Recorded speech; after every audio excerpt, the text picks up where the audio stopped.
Hi, welcome back guys. This is your friend, the fanfiction guy. Back with another fanfiction. This is the first part of What If Deku Comes Back as Flower. Now before starting, please give this video a like and subscribe to the channel if you want more videos like this. Now let's get into the fanfic. Not all individuals are born equal, and that was a lesson Izuku learned from being quirkless. One day, as he faced the usual bullying, he heard his tormentors dismiss him. "Hey guys, let's leave Deku here. We've had our fill of beatings," one bully said, followed by agreement from the others. Izuku struggled to get back on his feet when Katsuki approached him. "Hey Izu, let me help." "Thanks, Kaken," Izuku replied, grateful for his friend's support. Katsuki frowned, expressing his frustration. "I can't believe them. They're never going to be heroes like that." Izuku sighed. "Yeah, but maybe I should just give up." "Don't say that, Izu. You will make a great hero someday." Izuku smiled, feeling encouraged. "Thanks, Kaken. Hey, I wanted to give you something." He reached into his pocket and pulled out a golden heart-shaped locket adorned with the Delta rune. "I got one for both of us. I thought it could symbolize our strong friendship." Katsuki accepted the locket, his expression softening. "Thanks, Izu. No matter what happens, we'll always be friends." As the years passed, Izuku grew more confident in his dream of becoming a hero, but the bullying began to strain his friendship with Katsuki. Katsuki still believed in Izuku's potential, but he felt trapped between supporting his friend and avoiding the tormentors. By the time they reached their final day of middle school, their friendship had to remain outside of school. On that day, Izuku returned home to a shocking scene. A villain was holding his mother hostage while Eraserhead attempted to defuse the situation. "Stay back, or I'll harm her," the villain threatened, clearly on edge. Izuku sensed the danger. If Eraserhead attacked, the villain might retaliate against his mother. Just then, the villain fired a shot, and in a moment of bravery, Izuku jumped in front of the bullet. Aizawa's eyes widened as he saw Izuku's act of courage. Seizing the opportunity, he used his scarf to incapacitate the villain. "Mom!" Izuku called out, collapsing onto the flower bed. He looked at Inko, feeling his strength fading. "I'm sorry for being a burden," he whispered. Inko rushed to his side, tears in her eyes. "Honey, you were never a burden. I loved you, no matter what others thought." "Mom, tell Kaken I'm sorry I couldn't keep our promise," Izuku said, his voice growing weaker until he finally went limp. Inko's heart shattered as she mourned the loss of her son. News of Izuku's passing spread quickly, hitting Katsuki the hardest. Days later, while tending to the flowers at Izuku's memorial, Inko heard a familiar voice. At first, she thought it was her imagination, but then she heard it again, clearer this time. "Mom, please help me." Searching the flower bed, she spotted a single golden flower with a face. "Is that you, Izuku?" she asked, her heart racing. "It's me, Mom," the flower replied, and Inko felt a wave of recognition wash over her. "What's happened to me?" Izuku asked, his voice filled with confusion. "I'm not sure, honey, but we'll figure it out," Inko reassured him. She quickly gathered a flower pot and spade, carefully digging up the flower and placing it in the pot. They drove to the doctor, who was astonished by the results of the tests. "Mrs. Midoriya, this flower is indeed your son," the doctor confirmed. Inko felt a mix of joy and concern. "How did this happen?" "We theorize that when Izuku was dying, his will to live and determination caused his soul to cling to the flower he now inhabits," the doctor explained. "So my baby is still alive?" Inko asked, hope rising within her. "Yes, but there is some bad news," the doctor added, noting Inko's worried expression. "His soul was shattered during the incident and is being put back together very slowly." Inko's heart sank. "Is that bad?" "In a way, the soul is responsible for holding emotions, and since Izuku's is shattered, he can't feel any emotions right now, only apathy." Izuku, listening to the conversation, understood the weight of that word. He felt a profound emptiness. The more his soul comes back together, the more emotions he will regain, but that could take almost a year and a half, the doctor warned. As his soul heals, his body may also change. I understand, Doctor, Inko said, determined to support her son. As they drove home, Inko looked at Izuku. Honey, I know this is going to be hard for you, but I want you to know I still love you all the same. Thanks, Ma.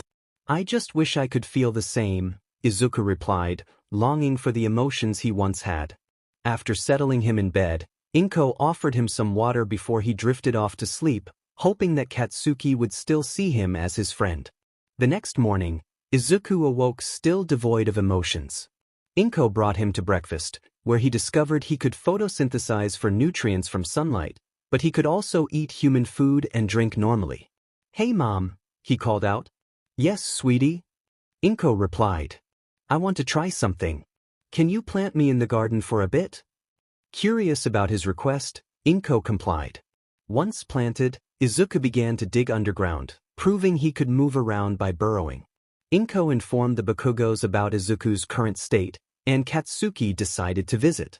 Upon arriving, he found Izuku looking downcast, his face emotionless. Hey, Izuku, Katsuki greeted, but Izuku merely glanced at him before returning his gaze to the ground. And he told us about your situation, Katsuki continued, trying to connect. Yeah, she's so nice. If only I could feel happy for her, Izuku replied, his voice lacking enthusiasm. Katsuki reached into his pocket and placed something around Izuku's stem, hoping to bring a spark of joy back to his friend. He looked at it and saw that it was his locket. Izuku then glanced at Katsuki, noticing that he still had the locket Izuku had given him. You kept it, Izuku said, surprised. I couldn't bring myself to get rid of it, Katsuki replied. Izuku, I know things are different, but I still want us to be heroes together. I'm not about to let my best friend give up on his dream of becoming a hero. We promised each other that we would still be friends, no matter what. Izuku felt a warmth in his heart, a sense of gratitude. For the first time in his new life, he smiled. Thank you, Kaken. He asked Inko to put the locket around his pot since it wouldn't fit around his stem. The next morning, as Izuku basked in the sunlight with Katsuki watching him, he heard 3 familiar voices and felt a wave of fear wash over him. The bullies were back. Well, looky here, the useless Deku really is just a worthless plant, one of them sneered. Katsuki approached the boys, irritation evident on his face. What are you doing here? We're just here to teach this Deku a lesson, one of the bullies replied, grabbing Izuku's stem and plucking one of his petals. Izuku winced in pain, and Katsuki immediately punched the bully. Hey, you hit me, the bully exclaimed. Let's teach this loser a lesson, another bully suggested, and they began to surround Katsuki. Izuku watched in horror, feeling a sense of powerlessness. That'll teach you not to, one bully started, but his words were cut off as a vine covered in red thorns wrapped around him. The others turned to see Izuku, his face partially hidden by the shade of his petals, one of which had begun to grow back. In that moment, Izuku felt a surge of anger. How dare you, he shouted. His expression shifted dramatically, transforming from a gentle smile to one that was fierce. Determined. Absolute idiots. In an instant, white pellets and vines emerged, launching toward the bullies as Izuku laughed, a sound filled with newfound strength. Izuku's smile grew wider as he tightened his grip on the bullies. Katsuki, concerned, urged him to stop, fearing for their safety. Realizing the gravity of his actions, Izuku released the tormentors, who fled in fear. Overwhelmed by guilt, he began to cry, blaming himself for what had just happened. I'm a monster, he sniffled. I could have hurt them, and I wouldn't have felt anything. Katsuki wrapped his arms around his friend, trying to comfort him. It's okay, you were just trying to protect me. You didn't know what you were doing. You're not a monster, you're still human deep down. Once Izuku calmed down, Katsuki led him inside. How do you feel now? He asked. Much better, Kaken, Izuku replied with a small smile. As Katsuki prepared to leave, he reminded Izuku to take care of himself. Over the next 10 months, Izuku trained hard to prepare for UA. During this time, he began to regain many of his emotions. While some feelings like sadness, fear, and anger returned, he also experienced positive emotions such as caring, excitement, bravery, hopefulness, curiosity, and creativity. However, love remained elusive. He could sense it briefly, but it always faded away. Izuku understood that love was a complex emotion and that it would take time to fully regain it. Due to his past experiences with the bullies, he developed a habit of calling those who underestimated him idiots, although he also used it affectionately for those who risked themselves to protect others. Physically, Izuku had changed as well. He grew leaves that functioned like arms and feet, aiding his mobility, and discovered he had a bit of chlorokinesis, allowing him to control certain vines and pellets, which he dubbed friendliness pellets. Finally, the day of the UA entrance exam arrived, and Izuku was filled with excitement. "Hey, Kaken," he called out. "Thanks for being there for me." Katsuki replied, "No problem. Are you sure you're okay with not taking the practical?" Izuku reassured him, "I'm fine. Even if I wanted to, those robots would just step on me, and I wouldn't get in if well, you know." They shared a laugh before parting ways. After completing the written exam, Izuku arrived at the observation booth, where he spotted various UA staff members, including Eraserhead and Principal Nizu. Despite feeling starstruck, he maintained his composure. He introduced himself to the other recommended students, Momo and Shoto, who greeted him warmly. As they observed the exam, Nizu activated a button that released the zero-pointer robots. Izuku watched in dismay as chaos unfolded, with students focusing solely on their own safety. Frustrated, he thought, "What idiots, they're not caring about those around them." When he saw a zero-pointer go out of control, he quickly jumped down, rooted himself to the ground, and burrowed toward the robot. There, he discovered a brown-haired girl trapped beneath debris. Summoning his vines, he ensnared the robot and prepared to rescue her. He helped remove the debris and carried the girl to Recovery Girl. "I'm proud of you, little one. You managed to save this girl from the zero-pointer," Recovery Girl said. Izuku replied, "Well, I wasn't just going to stay in the observation room and let her get hurt. What kind of hero would I be if I just allowed it? Regardless, even if you took the exam or not, you did really well," she acknowledged. "Yes, thank you for saving me," the girl said. "No problem," Izuku responded before returning to the observation booth, where most of the faculty was surprised at how easily he had defeated the zero-pointer. 1 week later, it was the first day of class, and Izuku headed to school. "I should get to class before the teacher gets mad," he thought, noticing how large the classroom door was compared to his size. Using one of his vines, he pushed the door open and was happy to see Katsuki inside. "Hey, Kaken," Izuku greeted. "Kaken, Izuku, glad you made it." "I didn't want to be late on my first day," Izuku replied. "Excuse me, but this is a hero school, not a kindergarten," Ida interjected. "I know that, you idiot," Izuku exclaimed, startling everyone. He quickly calmed down. "Sorry, I just don't like how people think I'm a kid when I'm actually 14. "Oh, apologies. With your height, I thought you were a child," Ida said. "It's okay, just don't assume things without confirmation," Izuku said as he took his seat. A brown-haired girl smiled at him, causing him to blush slightly, but the feeling passed quickly. Then Aizawa emerged from behind the desk in his yellow sleeping bag. "All right, everyone take your seats. My name is Shota Aizawa, but some of you might know me as the underground hero Eraserhead. I'll be your homeroom teacher for the next 3 years," he announced, pulling out a box with gym clothes. "Now, put these on and meet me outside.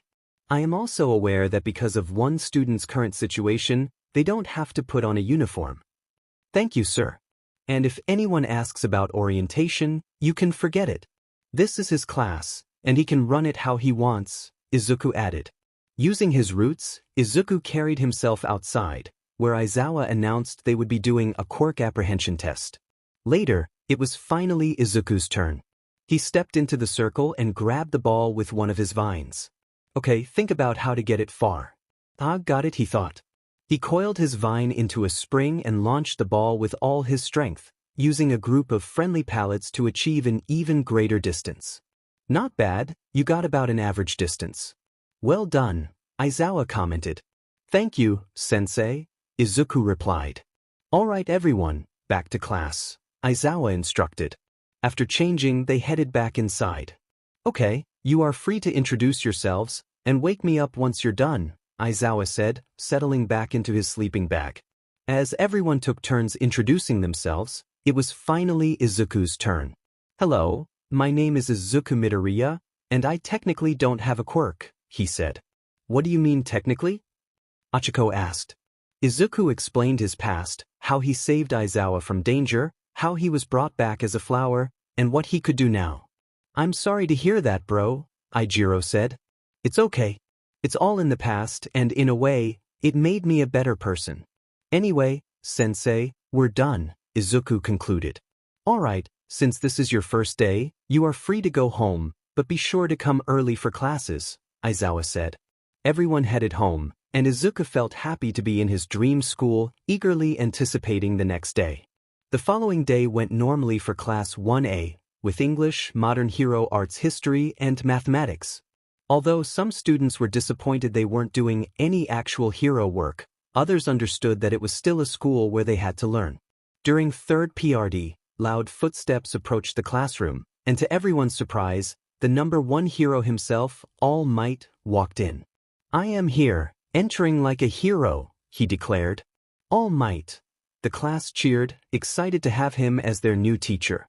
Izuku felt a bit confused since he hadn't seen All Might during the entrance exam, but he brushed it off. All Might announced they would be doing hero training at Ground Beta. Everyone wore their hero costumes, except for Izuku. I must say you all look plus ultra. They say the clothes make the... And you are the proof, All Might said. In the match between Izuku and Achiko against Momo and Mineta, Achiko asked, Hey Midoriya, do you have a plan? Yes.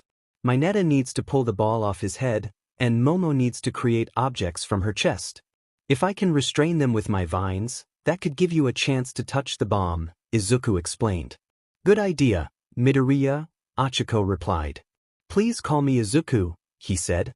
Okay, then you can call me Achiko, she responded. The plan worked perfectly. Once they found Momo and Mineta, Izuku used his vines to capture them, avoiding Mineta's traps and giving Achiko the chance to touch the bomb. The next day, Mr. Aizawa announced they would be choosing a class representative. Now, I know that some of you will probably just vote for yourselves, so whoever has the most votes will become the class representative. As expected, Ida became the class representative, and Momo was elected as vice representative. Aizawa then announced they were going to the U.S.J. During lunch in the cafeteria, the alarm went off, and everyone headed back to class. However, something didn't sit well with Izuku. He thought to himself about how reporters could have gotten into UA without a quirk that would allow them to do so. He had a feeling that things would get more complicated at the U.S.J. The class was heading to the U.S.J., and Izuku was lost in thought until Tsuyu shook him. Hey Midoriya, are you okay? She asked. Oh yeah, I was just thinking. Was there anything you wanted to ask? Izuku replied. Tsuyu usually spoke her mind, but she was curious if there were any other abilities he had besides what he had already shared. Actually, now that I remember, ever since I came back, I developed a new ability that allows me to see other people's souls and their traits, Izuku explained. Traits? Tsuyu inquired. Basically, something unique to that person. There are many soul traits, but there are 7 well-known ones. First is cyan, which represents patience. Then there's green for kindness, blue for integrity, orange for bravery, purple for perseverance, and yellow for justice. But those are only 6. What's the 7th? Tsuyu asked. That one is a bit harder to explain. The red soul represents more than one thing, but mainly it signifies determination. It's said that those with strong determination can manipulate time, like returning to a point before a critical moment, almost like a save and reset function in a video game. Wow, that sounds cool, Tsuyu said. Fumikage chimed in, so what's yours? Izuku pondered, I've been wondering that myself. When my soul shattered, the color faded as if it leaked out of me. The scan only showed what it currently was, a gray soul, indicating it was drained of its trait. I don't know what mine was before, but I'm hoping that once I regain my love, my soul trait will return. They arrived at the U.S.J. and got off the bus, where they met Space Hero 13, who gave a detailed explanation about her quirk and the dangers that came with it. This time, however, Izuku was not one of the students who got separated by Kurogiri. He managed to restrain Kurogiri using his vines to prevent him from warping away and injuring Ida. I need you to get the teachers. I won't be able to hold him for long, Izuku urged. Okay, Ida replied, rushing out of the building to inform the teachers. Shiro, can you restrain him while I go help Sensei? Izuku asked.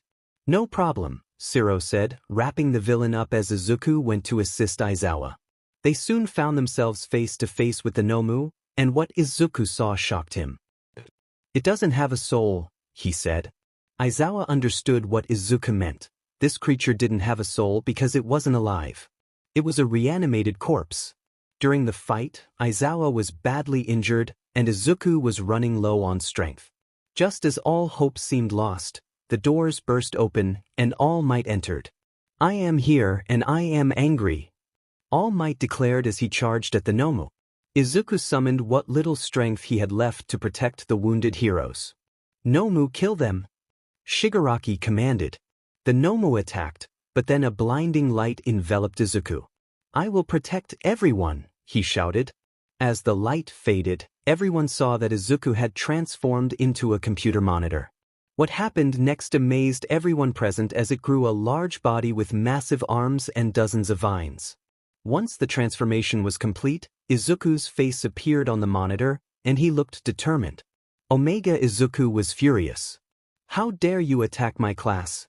I'll just have to deal with your creation. Small plants began to grow from his arms, forming finger guns that shot at the Nomu.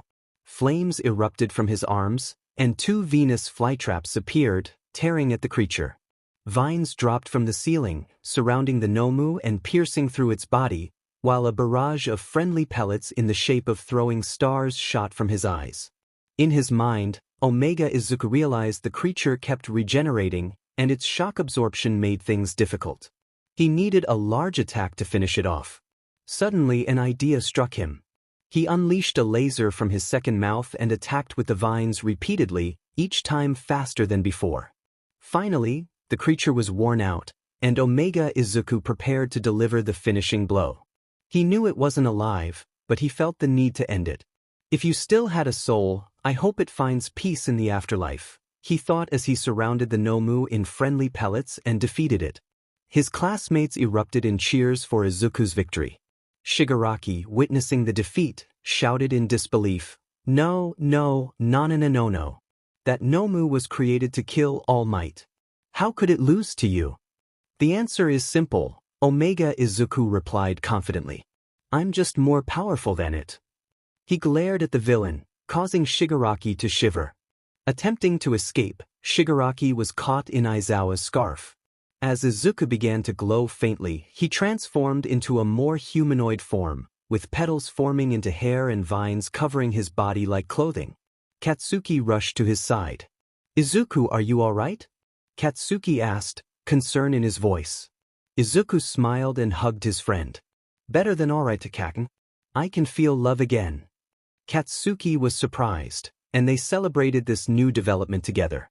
The rest of the students joined in, thrilled for Izuku. I'm so happy for you, Aizu, Achiko exclaimed.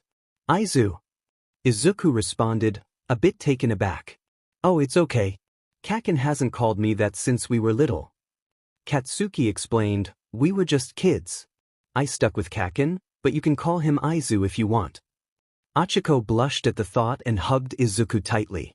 When Izuku returned home, he shared the news with Inko, who was overjoyed that her son could feel love again. But the happiest of all was Izuku himself. As he prepared to return to school in his UA uniform, Izuku felt a bit strange wearing actual clothing again but soon adjusted. Inko had even made him a hero costume for training. Upon arriving, his classmates welcomed him warmly. Thanks, guys. I'm glad you're all doing well too, Izuku said. Tokoyami asked, Hey Midoriya, did you check what your soul trait was when you went home? Yes, let me show you, Izuku replied, placing his hand over his chest. A heart appeared, red with a smaller white heart in the center. Wow, Midobro, that's amazing. But why does it look like that? Ajiro asked. Izuku explained, I theorized that my soul was originally red. The doctor said my soul latched onto the flower because of my determination. I learned about white souls representing purity or hope. So, my guess is that the hope I held onto while healing infused my soul, which is why part of it is white. Momo concluded, so essentially your soul trait is hopeful determination. Exactly, Izuku confirmed, and the class marveled at this development, except for Shoto, who gazed out the window. Just then, Aizawa entered, covered in bandages. All right everyone, take your seats.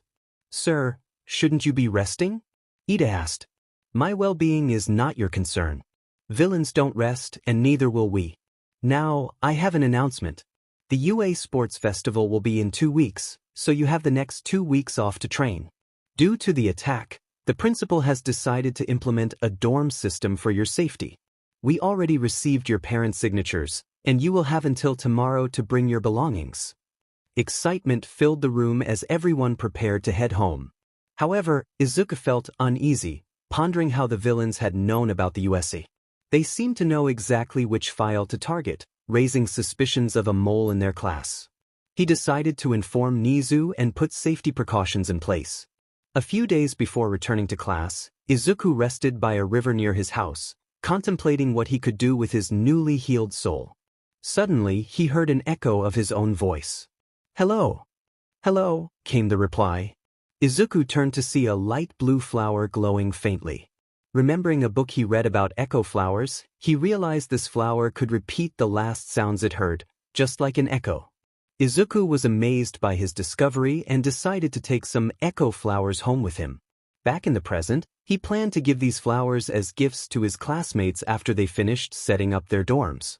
The next day, everyone arrived at the new dorms and began arranging their rooms. After the dorm contest, Izuku presented his class with the echo flowers, keeping their nature a secret. In his room, he studied his own echo flower, hoping to replicate the process he experienced when he returned to life. This time, he aimed to give the flower an artificial soul with the help of the support course and Nizu. Since regaining his emotions, Izuku wanted to see if he could give something without a soul the ability to make choices and possess independence. Izuku's training not only prepared him for the festival but also helped him learn a new moveset.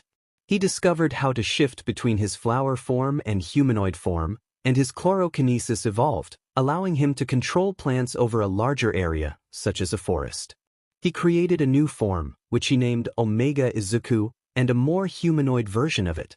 He also learned to perform attacks similar to those he used at the U.S.J, though they were now more restricted to his various forms.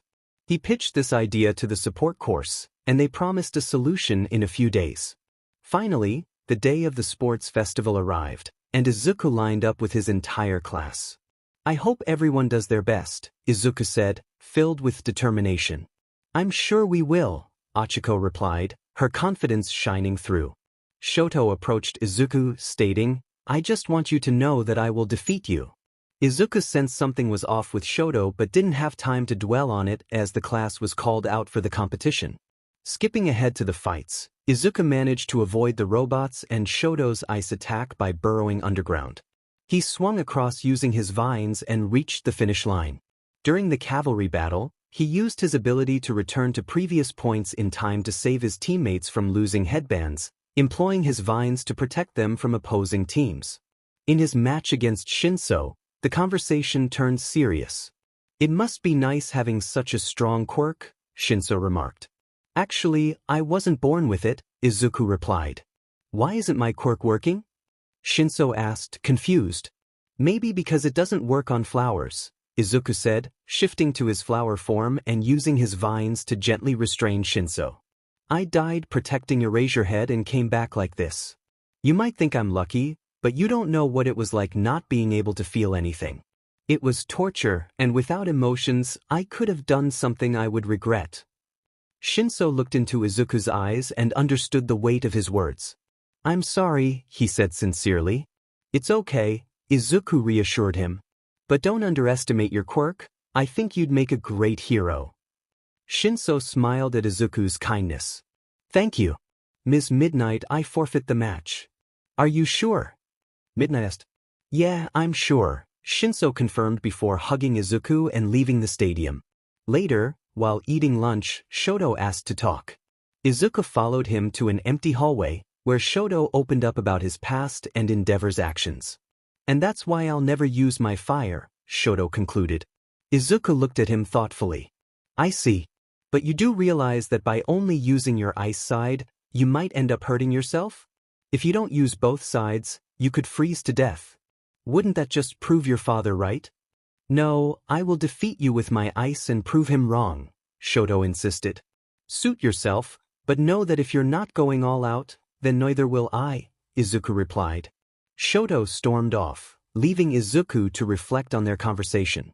A week earlier, Izuku had been in the garden, using one of his vines to water himself while soaking up the sun. He enjoyed the peaceful moment until he noticed a boy with black hair and scars. Transforming into his humanoid form, he approached the boy. Excuse me, are you okay? Izuku asked. Yeah, I'm fine, just thinking, the boy replied. About what? Izuku inquired. My brother. Maybe you know him, Shoto Todoroki, the boy said. Izuku was surprised. The boy was none other than Tuya Todoroki, Shoto's older brother. Oh yeah, he's my classmate. Why are you thinking about him? I'm just worried about him. I've heard about Dad abusing the family and training Sho to become his masterpiece, to surpass all might, Tuya explained. Izuku realized that Shoto had never spoken much about his relationship with their father. What do you need? He asked. I want you to help Shoto use his fire. He keeps saying that it's his quirk, and if you can. Izuku was determined to expose Endeavor for his actions.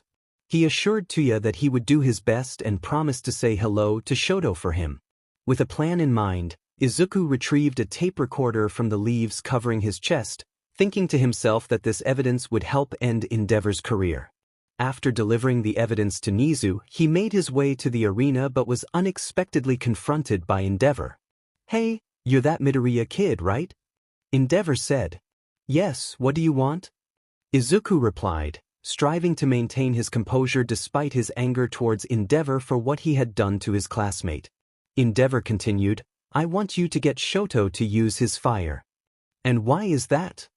Izuku asked, all the while discreetly preparing his vines to ensnare Endeavor if necessary. Endeavor explained, he's going through this phase, and I want you to try and get him riled up. Izuku's response was swift.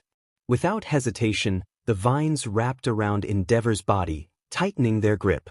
Do you think you can just walk up to me and tell me to get my classmate to use his fire, thinking I wouldn't know your intentions? Izuku's voice took on a chilling tone.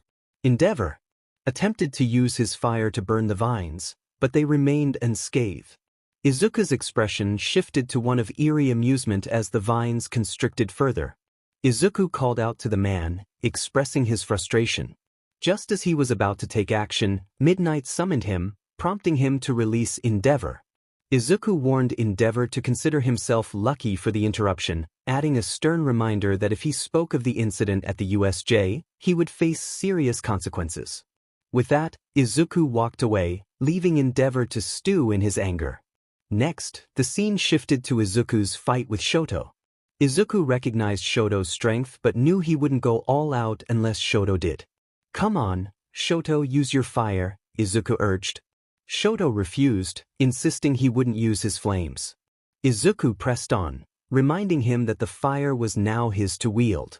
As the fight escalated, Izuku blocked a massive wave of flames and smiled, prompting Shoto to express his gratitude for the challenge.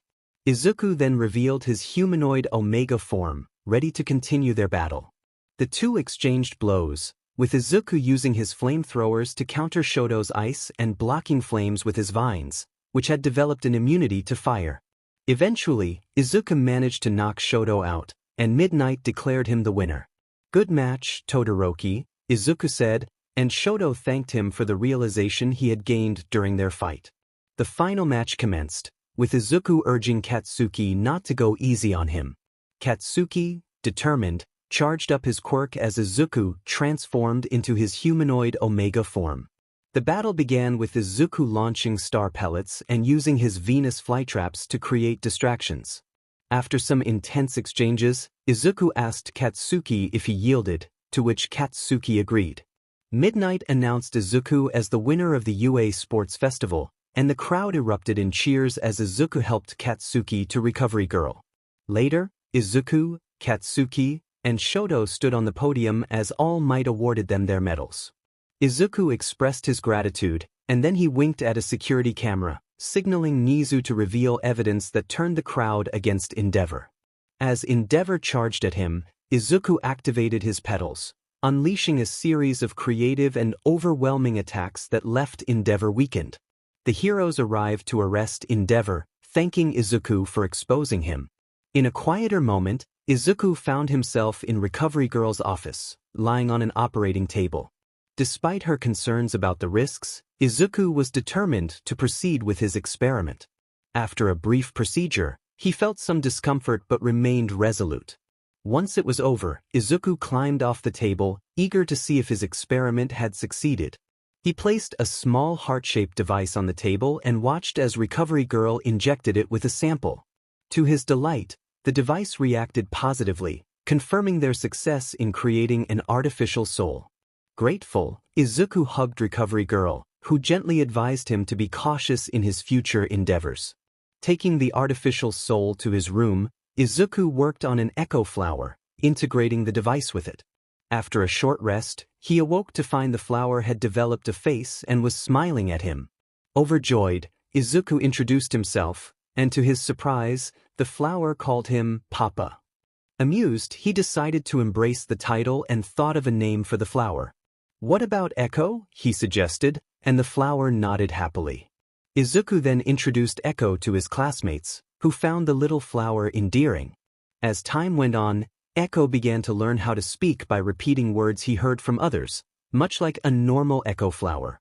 He affectionately called Achiko Mama, which made both her and Izuku blush. This endearing moment brought them closer together, leading to them starting to date and getting to know each other better. Achiko took on a nurturing role, caring for Echo like a loving mother. Fortunately for Izuku, only a few people, including Achiko, Katsuki, Inko, and the UA faculty, knew how he had brought Echo to life. In class, everyone was waiting for Aizawa to arrive. When the door opened, Aizawa walked in, looking much better without his bandages. Izuku greeted him, expressing relief at his recovery. Aizawa explained that the sports festival was an opportunity for heroes to assess their capabilities and offer internships. Students had until the next day to submit their choices and select their hero names. Just then, Midnight burst in, announcing she would be judging the hero names. She reminded everyone that the names would be temporary, and they could change them later if desired. As the students took turns sharing their hero names, it was finally Izuku's turn. He admitted he couldn't come up with a great name and presented his temporary choice, the flower hero, Flowey. Midnight praised him and assured him he could change it whenever he was ready. Afterward, the students received their internship placements. Izuku chose to intern with Kamui Woods, eager to learn how to use his new abilities effectively. Before leaving, he dropped Echo off with Inko, assuring him he would return in about 2 weeks. Echo responded sweetly, calling him Papa, and Inko promised to take good care of him. The next day, Izuku arrived at Kamui Woods' agency, where he was warmly welcomed. Kamui expressed his gladness that Izuku chose his internship, and Izuku shared his eagerness to learn. Their training went exceptionally well, with Izuku mastering how to spread his vines and control his temper. During a mission, Kamui gave Izuku permission to use his quirk. Izuku skillfully used his abilities to neutralize several Nomu. However, he soon realized his classmate Ida was in danger. Despite Kamui's warning to hold off Stain until backup arrived, Izuku rushed to help Ida, who was paralyzed and facing a serious threat. Izuku fired star pellets to distract Stain and confronted Ida, urging him to reconsider his reckless pursuit of revenge for his brother's injury. After a heartfelt exchange, Ida agreed to listen to Izuku's advice. Stain, impressed by Izuku's resolve, challenged him to prove his worth as a hero. Despite sustaining some minor injuries, Izuku used his quirk to keep Stain at bay and eventually captured him with his vines, bringing him to safety. Before Stain was taken away, he acknowledged Izuku as a true hero, leaving Izuku with a sense of pride and hope for the future. After returning to Kamui Woods, Izuku received praise for his efforts. Kamui informed him about a raid on a Yakuza base and they prepared to meet Sir Night-Eye. Upon arriving at Night-Eye's agency, they found many heroes and interns gathered for a briefing. Night-Eye explained the situation regarding Kai Chisaki, also known as Overhaul, and the creation of Quirka racing bullets. He assigned Izuku and Mirio to patrol the area around the base for information while the others prepared for the raid. As they set out, Izuku expressed his excitement about working with Mirio, who was a third-year student at UA. They engaged in conversation, building camaraderie as they began their mission. He looked down and saw a silver-haired girl with a little horn on the right side of her forehead. Izuku picked the little girl up and held her in his arms. "Hello there, little one, are you lost?" he asked gently. "Please help me," she replied, her voice trembling. The two students were confused until they noticed the bandages covering her arms and legs. Izuku felt a surge of anger at the sight. "Erigo, back here," voice called out. The girl flinched and tightened her grip on Izuku. The man was Overhaul, and Izuku knew he was responsible for her condition. "Oh, you found Eri. Now can you?" Overhaul started, but was suddenly wrapped up in vines, unable to move. Mirio looked at Izuku, sensing the intense pressure radiating from him. "How dare you harm such an innocent child?"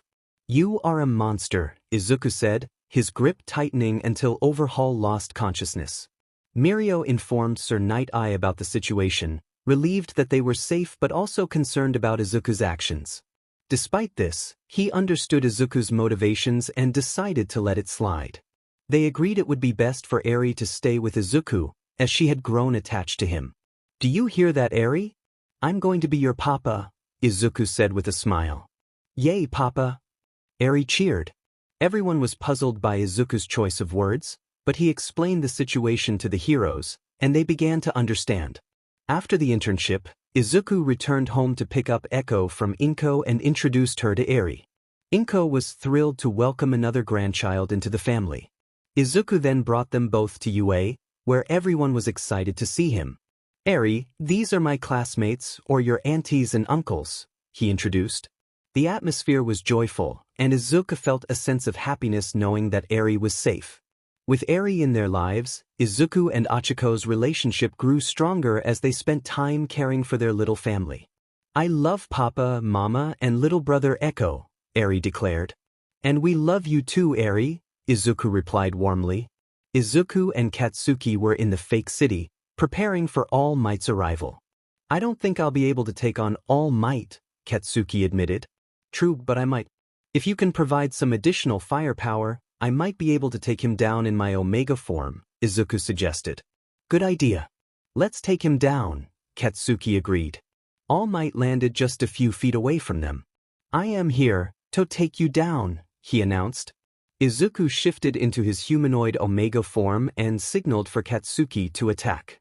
Katsuki launched a barrage of explosions while Izuku used his star pellets to overwhelm All Might. After that, he attempted to land a few hits with his finger guns and finally dropped a barrage of napalm bombs, weakening the hero enough for them to capture him. "Great teamwork back there, you two," All Might praised. "Thank you, sir," Izuku replied. "This proves that you both are getting stronger every day," All Might added.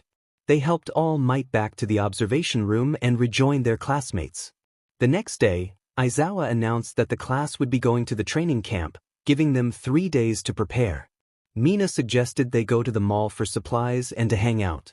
Once they arrived, they all went in different directions. Izuku asked Achiko to look after Eri and Echo while he gathered what he needed. After he finished, he sat down on a bench and felt someone put their arm around his shoulder. "Wow, you're the kid from the sports festival. I really enjoyed watching it," the person said. "Thank you. I was just going to sit here and get some sunlight, but you're welcome to join," Izuku replied. "That's very nice of you, considering everything you put me through," the person said, revealing himself to be Tamura Shigaraki. Izuku recognized him but chose to remain calm.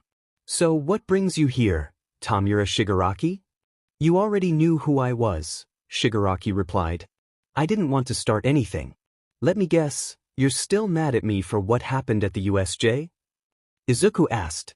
Shigaraki put his hand around Izuku's neck, ensuring only one of his fingers was touching him. Yes, but I'm feeling generous today, so let's talk. Alright, what did you want to talk about? Izuku asked. What did it feel like to be emotionless? Shigaraki inquired. Izuku knew that Shigaraki had a mole in Class 1A but had never shared his own experience. To put it simply, it was one of the worst experiences of my life. Imagine not being able to feel happiness over achievements, sadness over loss, or love for those close to you. You try to make everyone think you're okay, but deep down, you're just lying to yourself. It makes you feel like a monster. Shigaraki listened intently, feeling a sense of empathy for Izuku. He loosened his grip slightly. I never told anyone this, but before I got my quirk, I wanted to be a hero. Izuku's eyes widened in surprise. Believe it or not, it's true. My father didn't support my dream. My grandmother was the previous #1 hero before All Might, and I wanted to be just like her. But my father resented heroes for abandoning him as a child. Because I wanted to be a hero, he abused me and forced me to live outside with the dog. That was when my quirk manifested, first affecting our dog, then my sister, then my mother, and finally him. I continued to blame myself for their deaths, but I felt a sense of relief when it came to his demise. Izuku asked what had happened afterward. Shigaraki shared how he wandered the streets, seeking help but only receiving rejection. He recounted a moment of despair, crying alone in an alley until his master found him. Izuku felt a wave of sadness for Shigaraki, noticing a tear roll down his cheek. Shigaraki expressed his longing for acceptance, revealing how his master's anger after a failure had left him feeling abandoned. As he spoke, Izuku embraced him, offering warmth reminiscent of his mother's love. You've suffered so much, all to try and feel accepted by others. You're not alone, Izuku reassured him. Shigaraki, overwhelmed with emotion, hugged Izuku tightly before eventually letting go. Do you feel better now? Izuku asked. Yeah, thanks for that, kid. If you face off against my Insu, I'll be rooting for you, Shigaraki replied as he walked away. Izuku smiled, grateful for the connection they shared. After soaking up some sunlight, he rejoined his classmates at a restaurant, still thinking about Shigaraki and hoping to help him overcome his past. The group boarded the bus heading to the training camp, with Echo and Eri by Izuku's side. Upon arrival, Mandalay and Pixie Bob introduced themselves. However, when the class attempted to get back on the bus, Pixie Bob used her quirk to send them off the cliff. Fortunately, Izuku sensed something was off and stayed on the bus with Echo and Eri. He used his abilities to clear a path through the earth monsters, allowing everyone to reach the camp safely. Ijiro commented on how tiring the journey was, while Izuku felt energized. Denki teased him about being a plant, but Izuku was just glad they had arrived in one piece. Mandalay welcomed them and informed them that they would need to prepare their own meals the next day, but for now, food was ready. The mention of hot springs excited everyone, and they quickly devoured the meal. Koda, who had been watching Izuku during the sports festival, didn't harbor any hatred towards heroes. Izuku focused on training to create more plants, aiming to conserve energy. When the camp was attacked, he rushed off to find Koda while Aizawa stayed behind to protect Eri and Echo. Upon finding Koda, Izuku saw Muscular threatening him. Using his Venus flytraps, he managed to incapacitate the villain and save Koda. Are you okay, Koda? Izuku asked. Yeah, but he's the one who killed my parents, Koda replied, fear evident in his voice. Izuku felt anger rise within him as he confronted Muscular, who had harmed innocent lives. He launched a barrage of napalm bombs, which Muscular tried to block, but the blasts overwhelmed him. Izuku delivered a final blow, ensuring Koda's safety. Come on, Koda, we'd better get back to camp, he said, carrying the boy on his back. However, their victory was short-lived as Mr. Compress captured Koda, opening a portal to escape. They got Izuku! Ida exclaimed. Don't worry, if I know him, he's got a plan, Katsuki reassured the group. Aizawa instructed them to help round up the remaining villains. Meanwhile, at the League of Villains base, Izuku woke up in a chair, wearing quirk-canceling H&D-CFFS. "Nice place you got here," he remarked. "You gave the M's tier a lot of trouble, you know," Shigaraki responded. "I know, but at least everyone else is safe," Izuku replied confidently. Magna noted how Izuku made it sound like he wanted to be captured, to which Izuku agreed. Just then, a man in a black suit and helmet entered, introducing himself as All for One, the #1 villain in Japan. "So you're the mastermind behind all this," Izuku stated. "Yes, I'm quite fascinated by you, Midoriya. Your quirk is remarkable and powerful. Join me, and you can have anything you want," All for One offered. "Do you really think I'm foolish enough to join you?" Izuku challenged. Izuku looked at All for One with determination.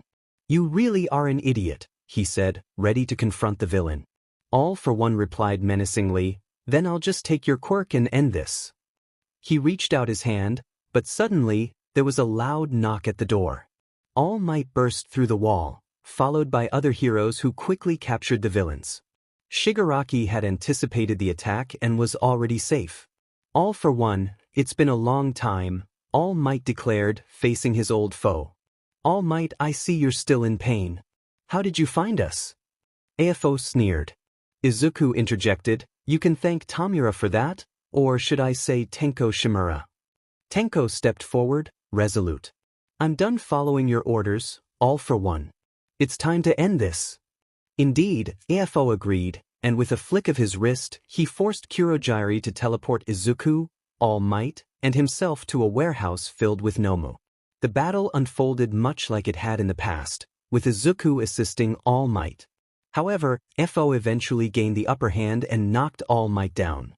Just as AFO prepared to deliver a final blow, Izuku, having reverted to his flower form after being weakened, stepped in front of All Might and took the hit. What happened next astonished everyone, including All Might and Izuku. He felt the hopes and cheers of the people resonating within him, and a transformation began. The white part of his soul enveloped the red, merging into a vibrant rainbow soul. A brilliant light surrounded him, and when it faded, he found himself human again. "Everyone, thank you. You never gave up on us heroes, and so we will not give up on you," Izuku said, turning to face AFO with a gentle smile. "All for One, this ends today. My name is Izuku Midoriya." In a flash of light, Izuku emerged in a more mature form, adorned with goat-like horns and black markings on his face, wearing a blue robe emblazoned with the Deltarune symbol. "And I am the angel hero, Isreel." The crowd erupted in cheers, and the battle resumed. Izuku summoned 2 swords to block AFO's attacks and conjured a storm that unleashed rainbow-colored lightning.